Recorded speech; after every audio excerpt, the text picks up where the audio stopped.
Hello সুশীল সমাজ, সিনেফোবিয়ার বিশেষ এই ভালোবাসা সার্কাসে আপনাদের স্বাগতম।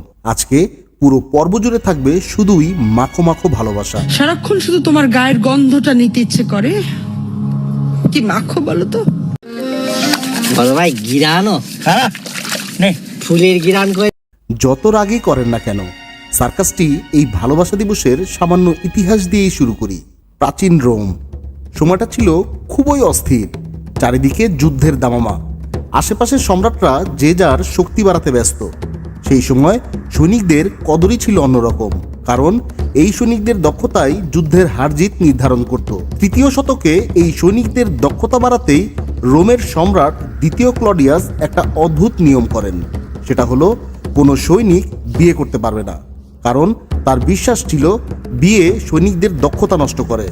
স্ত্রী সন্তান থাকলে সৈনিকদের পিছুটান তৈরি হয়, যা সৈনিকের যুদ্ধে আত্মাহুতি দেবার ব্যাপারে বাধার সৃষ্টি করে।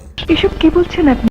ইহা সত্য, ইহা সত্য, ইহা সত্য। স্বভাবতই ক্লডিয়াসের এই আদেশ ভালো লাগে না অনেকেরই।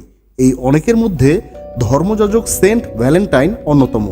তিনি সম্রাটের আদেশ উপেক্ষা করে গোপনে বেশ কিছু সৈনিকের বিয়ের ব্যবস্থা করেন, কিন্তু দুর্ভাগ্যবশত ধরা পড়ে যান অল্প দিনেই।